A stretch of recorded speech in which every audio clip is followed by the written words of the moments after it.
시간 우리에게 주신 하나님의 말씀은 사무엘상 2장 6절부터 10절입니다. 사무엘상 2장 6절에서부터 10절입니다. 다 함께 봉독하시겠습니다. 여호와는 죽이기도 하시고 살리기도 하시며 스올에 내리게도 하시고 거기에서 올리기도 하시는도다. 여호와는 가난하게도 하시고 부하게도 하시며 낮추기도 하시고 높이기도 하시는도다. 가난한 자를 진토에서 일으키시며 빈궁한 자를 거름더미에서 올리사 귀족들과 함께 앉게 하시며 영광의 자리를 차지하게 하시는도다. 땅의 기둥들은 여호와의 것이라. 여호와께서 세계를 그것들 위에 세우셨도다. 그가 그의 거룩한 자들의 발을 지키실 것이요 악인들을 흑암 중에서 잠잠하게 하시리니 힘으로는 이길 사람이 없음이로다. 여호와를 대적하는 자는 산산이 깨어질 것이라. 하늘에서 우레로 그들을 치시리로다. 여호와께서 땅끝까지 심판을 내리시고 자기 왕에게 힘을 주시며 자기의 기름 부음을 받는 자의 뿔을 높이시리로다. 아멘. 이 말씀은 살아계신 하나님의 말씀입니다. 사무엘상에 보면 1장에 누가 나오냐? 한나가 나옵니다. 사무엘서는 우리가 잘 알다시피 사울과 다윗 이야기가 시작하는 시점입니다. 근데 1장에 한나가 나오는데 한나가 왜 나왔나? 결국 사무엘이 태어나는 그 과정을 이야기를 합니다. 한나가 아이가 있었어요. 없었어요. 아이가 없었어요. 있었는 게 아니라 없었어요. 제가 정신이 없어요. 아이가 없었는데 하나님께 기도해서 아이가 태어났단 말이에요. 그랬는데 이 아이가 태어나서 2장에 하나님께 찬양으로 기도문을 올려드립니다. 근데 오늘 기도문에서 특이한 게 있어요. 2장 6절이에요. 보면 여호와는 죽이기도 하시고 살리기도 하시며, 스올이 그 당시에는 죽은 자들이 거하는 곳입니다. 스올에 내리기도 하시고 거기에서 올리기도 하시는도다. 이게 무슨 말일까요? 하나님이 내 삶에 재앙을 주셨다라는 겁니다. 근데 그게 하나님의 계획이었다라는 겁니다. 한나가 하나님께 아이를 가지고 하나님께 찬양 드리는 이 감정이 매우 특이해요. 하나님이 나를 죽이려고 하셨던 근원이었다는 거예요. 근데 하나님께 찬양을 올려드렸어요. 한나가 왜 이러한 감정 라인을 가지고 있었을까요? 한나는 너무나 힘든 세월을 살았습니다.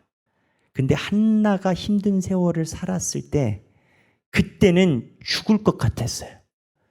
그냥 죽는 게 나을 것 같았어요.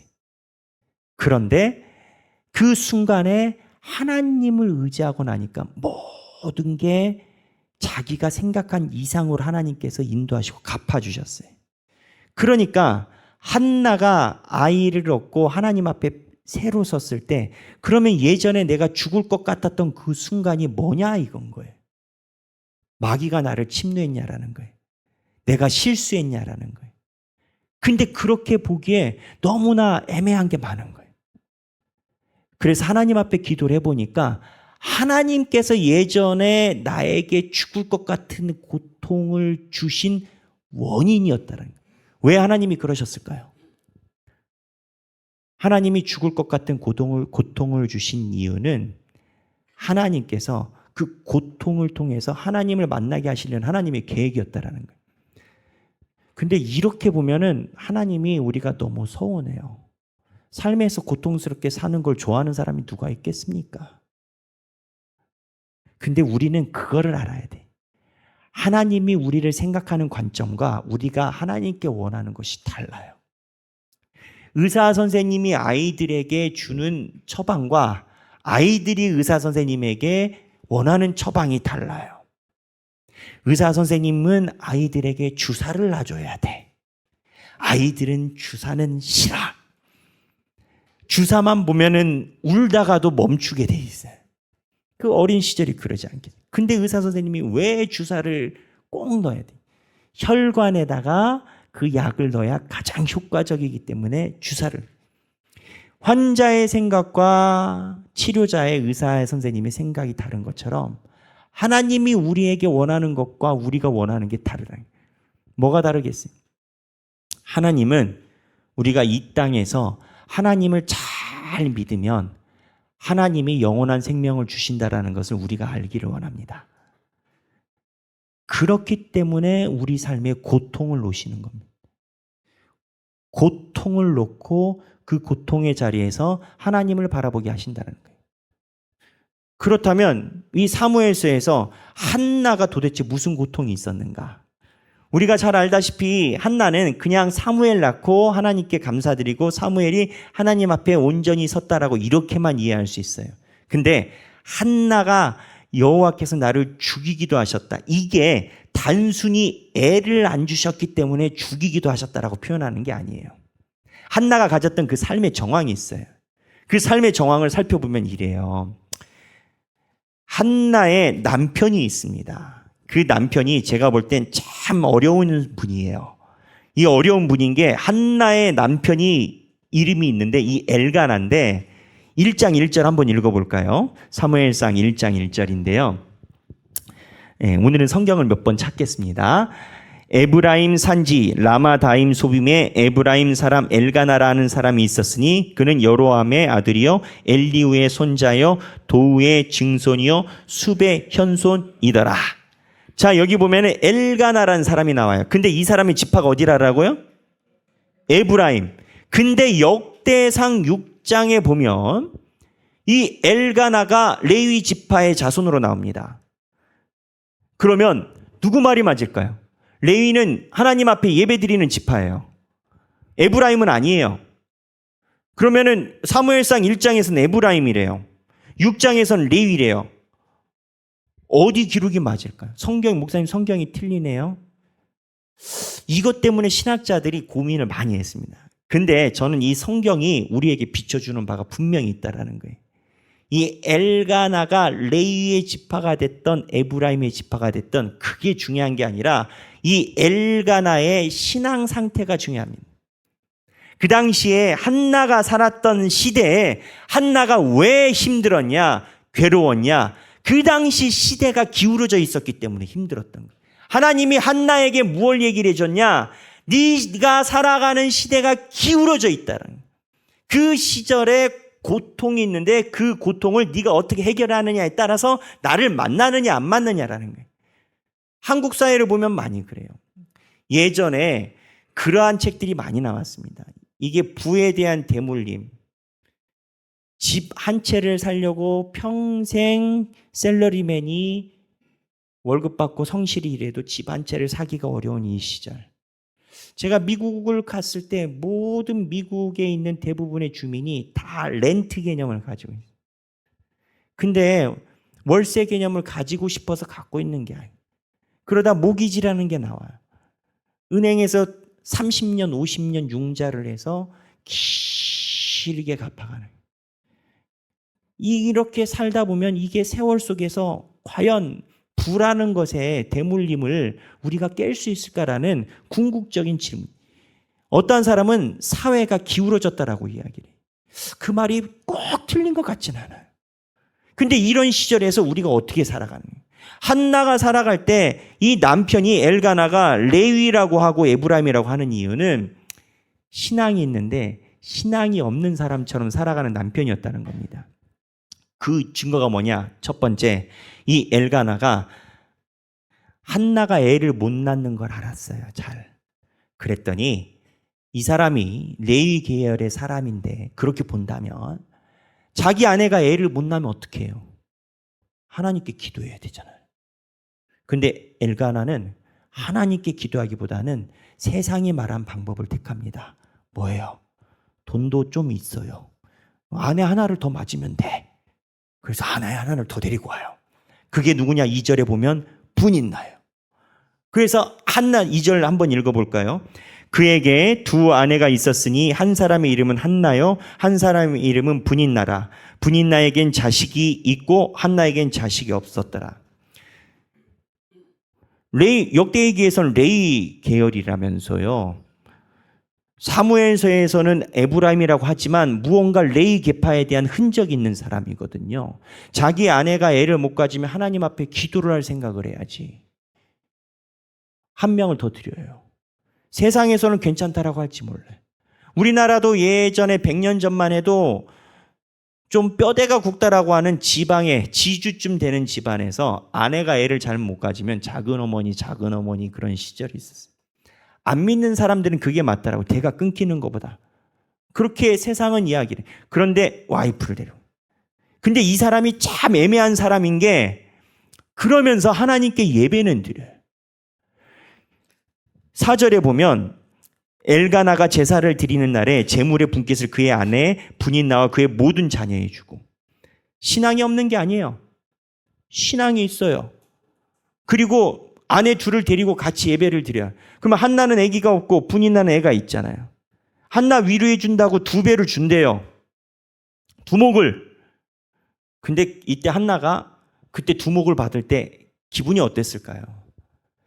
자기는 아이가 없고 데려온 새 와이프는 아이가 있고 나는 2배를 받고 거기는 한몫을 받고.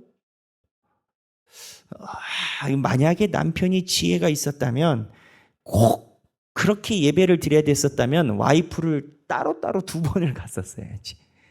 그 정도 생각까지 가지 않아요. 무슨 얘기냐? 한나가 죽을 것 같이 힘들었던 것은 애가 없었음이 아닌 겁니다. 그 당시에 남편 엘가나가 했었던 행동이 사회적으로 전혀 문제가 없었다라는 거예요. 이 엘가나가 살던 시절에 사사가 있었는데 삼손이었습니다. 삼손은 실패한 사사입니다. 삼손이 머리카락이 자라가지고 기둥을 무너뜨려서 우린 대단한 줄 알지만 삼손은 사사 중에 실패한 사사, 하나님이 준 달란트를 저버린 사사로 얘기를 해요. 무슨 얘기냐? 한나는 자기 남편이 하는 행위가 믿음이 없음을 아는데 세상은 그렇게 얘기를 하지 않아. 이 상황에서 한나도 할 수 있는 방법이 있어요. 뭐냐? 성경에 그 일을 택했던 사람이 있어요. 바로 레아와 라헬입니다. 레아와 라헬의 남편이 누굴까요? 야곱입니다. 야곱 아시죠? 팥죽으로 형이랑 장자권 바꾸신 분, 속이는 분. 이 야곱이 엉겁결에 기타 등당해서 아내 둘을 데리게 됐단 말이에요. 근데 애가 없으니까 경쟁이 붙었어요. 어떻게 경쟁이 붙어요? 자기 따르는 몸종을 남편에게 줍니다. 그래서 야곱의 와이프가 몇이 됐냐? 처음엔 2이었는데 나중에 4이 됐어요. 행복할지 않을지 모르겠는데 어쨌든 와이프가 4이 됐어요. 무슨 얘기냐? 한나가 세상적인 방식으로 자기가 가지고 있는 고통을 해결하려고 한다면 한나도 붙일 겁니다. 근데 한나는 그렇게 하지 않았어요. 하나님 앞에 매달렸어요. 하나님께서 세상이 이야기하는 방식이 아니라 하나님의 방식으로 나를 봐주시라고 하나님께 매달렸어요. 근데 이 사무엘서는 이거를 초반부에 지속적으로 얘기를 합니다. 세상이 이야기하는 방식을 이기는 게 하나님을 믿는 방식이라고 사무엘서는 이야기를 해요. 그 다음에도 그 이야기가 나와요. 한나는 세상이 이야기하는 방식대로 자기의 고통을 해결한 게 아니라 하나님을 의지했는데 바로 아들 문제에 대해서 그래요. 세상이 얼마나 재밌고 그 당시에 웃겼냐. 엘리 제사장의 자녀 문제가 나옵니다. 이 엘리 제사장의 자녀 문제로 한나의 아들 사무엘이 하나님의 대제사장 계보에 들어갑니다. 그러면 이 자녀의 문제가 뭐냐? 이 엘리 제사장이 있어요. 사무엘을 키워주는 사람이에요. 근데 이 엘리 제사장이 자기 자식 교육을 잘못시킨 거예요. 어떠한 포인트에서 잘못시켰냐? 자식을 하나님보다 더 사랑한 거예요. 그래서 이 자식들이 하나님 앞에 예배를 제대로 안 드리고 예배 범죄예요. 근데 범죄라고 해서 대단한 거라고 생각하지만 그게 아니에요. 하나님을 소중하게 여기지 않고 하나님 앞에 예의를 갖추지 않는 범죄인 거예요. 그래서 하나님이 어떻게 했냐? 엘리 집안을 이걸로 다 끊어버립니다. 근데 그때 하나님이 엘리에게 하신 네 집안에 문제가 있어요. 그 문제가 뭐냐? 성경에 나오는데 2장 29절인데 너희는 어찌하여 내가 내 처소에서 명령한 내 제물과 예물을 밟으며 내 아들들을 나보다 더 중히 여겨 내 백성 이스라엘이 드리는 가장 좋은 곳으로 너희들을 살찌게 하느냐. 그래서 33절에 하반부에 내 집에서 출산되는 모든 자가 젊어서 죽으리라. 내 두 아들 홈니와 비느하스가 한날에 죽으리니 그들이 당할 그 일이 내게 표징이 되리라. 하나님이 엘리 제사장의 아들 둘을 다 죽여버린다는 거예요. 그 이유가 간단합니다.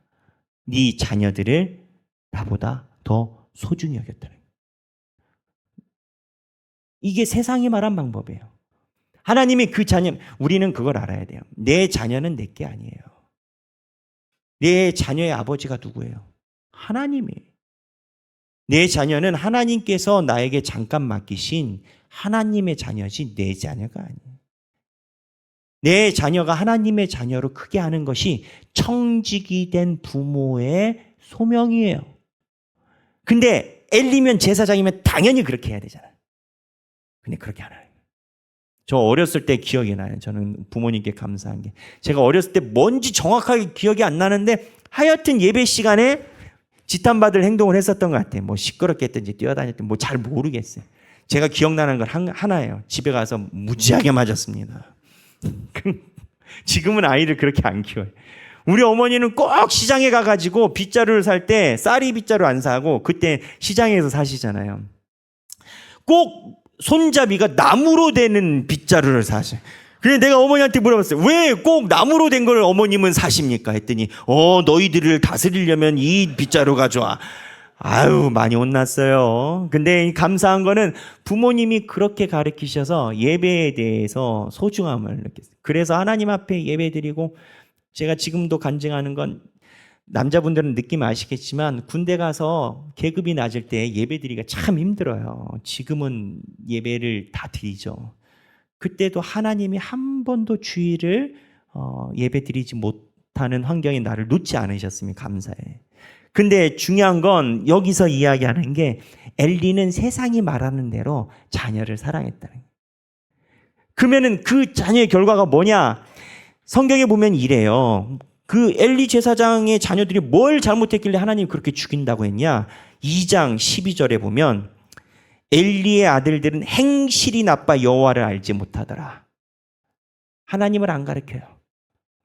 그리고 17절. 우리 방송팀 감사합니다. 네, 제가 말씀도 안 드렸는데 2장 17절. 이 소년들의 죄가 여호와 앞에 심히 크면 그들이 여호와의 제사를 멸시함이었더라. 자식들이 하나님의 예배에 대한 자세를 가져가지 않는데 수수방관한 거예요. 엘리 제사장이 이거를 뭐라고 안 한 게 아니라 집에 가서 성경 읽어보세요. 엘리가 뭐라고 해요. 근데 영혼이 없어. 요즘 말로 얘기를 하면 자녀를 교육하는데 야 너 그러면 안 돼 하는데 영혼이 없어. 학원 안 가면 영혼이 있어. 학원을 안 가면 네가 지금 근데 교회나 이런 거에 대해서는 너 그러면 안 되는데 영혼이 없어. 18절. 근데 사무엘은 달랐어요. 어렸을 때부터 세마포 에봇을 입고 여호와 앞에서 섬겼더라. 그러니까 이 사무엘서가 초반부터 지금 계속 보여주는 이유가 있어요. 뭐냐면 하나님의 방법으로 세상을 살아야 된다는 거예요. 그래서 여기 보면은 21절에 보면은 사무엘은 여호와 앞에서 자라고 하반부에 21절 하반부에 그리고 핵심이 3장 19절에 사무엘이 3장입니다. 3장 19절에 사무엘이 자라매 여호와께서 그와 함께 계셔서 그의 말이 하나도 땅에 떨어지지 않는. 근데 엘리의 집안은 3장 13절에 그의 집을 영원토록 심판하겠다고 그에게 말한 것은 그가 아는 죄악 때문이니 그 죄가 뭐냐? 이는 그가 자기 아들들이 저주를 자청하되 저주가 뭐예요? 하나님 전에 온전히 예배드리지 않는다는 그런데 금하지 아니하였다라는 거예요.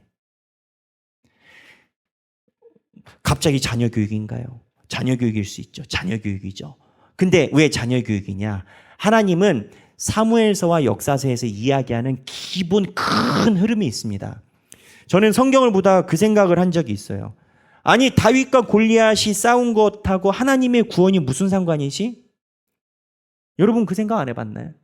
홍해가 갈라진 거하고 하나님의 구원이 무슨 상관이지? 성경은 하나님의 말씀이라면서요. 우리의 삶에 하나님이 들려주시는 말씀이라면서요. 심지어는 애를 낳던지 말던지. 성경에 왜 이게 기록돼 있지? 하나님이 역사서에서 이렇게 우리에게 말씀하시는 이유가 있어요. 타겟이 있어요. 그건 뭐냐? 너희들이 살고 있는 일상사에 너희들은 눈에 보이지 않지만 내가 직접 섭리로 관여하고 함께하고 있다라는 거예요. 무슨 얘기냐? 사무엘서는요, 초반부터 사무엘로 시작합니다. 사무엘하고 엘리예요. 사무엘하고 엘가나예요. 세상이 말하는 방식대로 살아가는 것이 그 당시에 풍토인 거예요. 지금 우리처럼. 그런데 사무엘하고 한나는 달랐어요. 세상이 말하는 대로 내 몸종을 남편한테 붙이지 않고 하나님 앞에 기도했고, 엘리의 아들들이 범죄할 때 사무엘은 똑같은 연배에 어쩌면은 조금 연차가 나지 않는 그러한 세대이지만 사무엘은 여호와 앞에서 섰다라는 거예요. 사울과 다윗의 차이가 뭔지 아십니까? 전투적으로나 역사적으로 보면 사울도 괜찮은 왕이었어요. 어쩌면 사울이 더 미를 반영해주고 사람들의 목소리를 들은 왕이 사울일 수 있어요. 그런데 사울과 다윗을 이야기하는 하나님의 목적은 뭐냐? 하나님을 의지하는 왕이냐, 하나님을 의지하지 않는 왕이냐에 따라서 내가 그의 인생을 어떻게 펼치는지 너희들은 봐라, 이건 거예요. 우리는 세상에 보이는 방법으로 세상이 말하는 법, 세상이 이야기하는 내가 소중하게 여기는 것을 잘 다루면 될 것이라고 생각하지만, 하나님이 우리에게 성경을 가지고 역사를 이야기하는 이유는 잘 봐라, 이건 거예요. 인류사에 내가 손가락 하나 펼치지 않은 것이 있느냐라는 거예요. 굴러봐라, 이거예요. 굴러봐라. 한나는 이러한 상황에서 하나님이 자기를 끝까지 밀어붙인 거란 겁니다. 하나님이 밀어붙였어요. 이러한 기울어진 세상에서 하나님이 그 기울어진 고통의 끝자락을 밀어붙였어요. 왜 밀어붙이셨어요? 한나는 끝에 가니까 선택할 것이 두 개밖에 없어요. 세상의 방식대로 살 건지 하나님의 방식대로 살 건지. 전쟁통에는 평화주의자가 없다라고 합니다. 그럴 수밖에 없죠. 전쟁이 났는데. 전쟁이 나면 이중 간첩은 세상 말로 가지런히 찢어진다는 거예요. 전쟁이 나면 아군과 적군밖에 없어요. 중간이 어디 있어요. 이건 평화시대였다는 얘기예요. 하나님이 한나 입장에서 가만히 보니까 성경에 보면 그래요. 한나의 태를 하나님이 다 드셨어요. 애를 못 갖는 원인이 하나님이라고요. 우리 조금 있으면 사무엘서, 시편 묵상 끝나면 사무엘서 들어갈 겁니다. 한나가 모든 걸 지나놓고 보니 하나님이 나를 죽인 거예요. 세상 입장에. 근데 왜 죽였냐? 하나님이 한나에게 요구하는 게 있어요. 네 인생을 어디다가 두고 살래? 엘리에게도 마찬가지. 하나님이 엘리에게 몇 번 경고합니다. 2장, 3장 엘리의 자녀들에게 몇 번 경고합니다. 근데 엘리는, 제사장은 결국 하나님보다 아들을 더 사랑합니다. 하나님보다 아들을 더 사랑합니다. 이게 아들이어서 문제가 아니에요. 우리가 하나님보다 더 사랑하는 것이 있으면 그게 똑같은 거예요. 이렇게 생각을 해보면 하나님이 우리에게 주는 메시지는 분명해요. 나를 온전히 믿어라. 근데 역으로 생각하면 여러분 살면서 각박하지 않으십니까? 저도 각박함을 느낄 때가 많이 있어요. 방법이 뭐가 있겠어요? 뭐 하면은 안 각박할까요? 결론은 삶이 각박할 때 하나님이 야, 세상의 방법보다 영적인 방법이 너에게 궁극적인 길을 내준다. 영기야, 잘 봐라. 목회도 세상의 방법이 있고 네가 나를 의지하는 방법이 있다. 근데 성경 잘 봐. 사무엘서나 사사기나 열왕기 상하를 잘 봐. 결국 물꼬는 내가 가져간다. 너는 어떤 방법으로 살아가 볼래? 하나님의 방법을 택하면 저는 하나님이 우리의 삶을 이끄신다라고 확신합니다. 삶의 각박함에 처한 사람이 있다면 한나처럼 결단해서 하나님을 한번 의지해 보시는 저와 여러분이 되시길 주님의 이름을 축원합니다. 우리 이 시간에 같이 찬양했으면 합니다. 내 안에 가장 귀한 것이라는 찬양인데요. 하나님이 우리를 왜 고통 중에 놓으실까요? 예수를 잘 믿어도 고통 중에 있는 경우가 있습니다. 예수를 잘 믿는다고 하나님이 세상이 이야기하는 빌 게이츠처럼 우리를 만들어 주시려고 계신 게 아니에요. 하나님은 목적이 간단해요. 너는 내 새끼다라는 거예요. 네가 나를 만나면 세상에서 바람이 부르고 빈 부에 처하더라도 나와 함께 평안에 거할 것이고, 네가 나를 만나지 않으면 네가 아무리 재산이 100억 1000억이 있어도 세상이 이해하지 못하는 불안 속에 있을 거라는 거예요. 네 안에 가장 귀한 거는 네가 나를 알아보고 내가 너를 얼마나 생각하는지 아는, 인류의 역사를 바라라는 거예요. 내 손길 하나 안 베인 것이 있는지. 그렇다면 네 인생도 내가 손길을 베어 놓은 건데 너는 어떠한 방법을 최고로 여기고 살아갈 것이냐, 이거를 물어보시죠. 우리 다 함께 내 가장 귀한 것 주님이라고 찬양하기를 바랍니다. 찬양하겠습니다.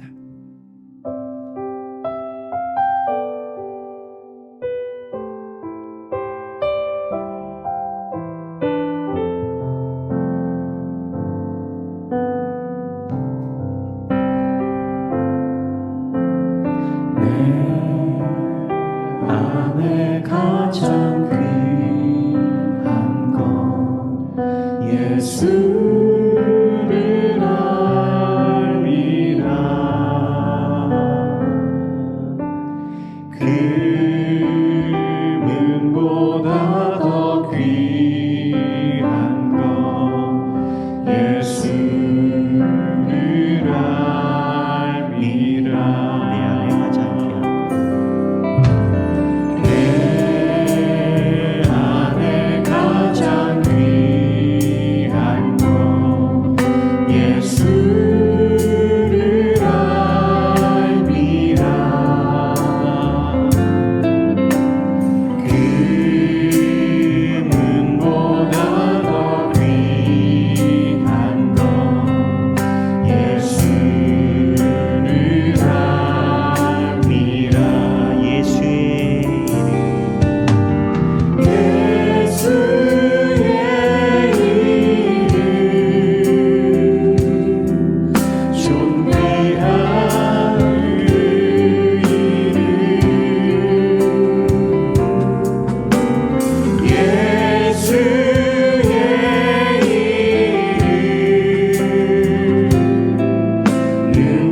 제가 기도하겠습니다. 하나님 아버지, 세상이 답답해서 방향을 못 찾을 때가 있습니다. 그때 성경을 통하여 우리에게 말씀하시는 내가 그 방향이다. 나를 한번 믿어봐라. 한나가 죽을 것 같았는데 나를 믿어서 한나를 통해서 내가 역사의 주관자임을 성경에 남겨놨고, 세상이 소중하다라고 이야기하는 것이 많은데 엘리도 거기 유혹됐지만 하나님 앞에 온전히 선 사무엘을 통해서 내가 모든 인류의 역사를 다 바꾸지 않았느냐. 나를 믿어봐라 라는 하나님의 음성을 우리가 듣게 하여 주옵소서. 세상의 방법을 이기는 것은 영적인 능력임을 고백하는 우리가 되기로 합니다. 감사드리며 사랑이 많으신 예수님의 이름으로 기도합니다.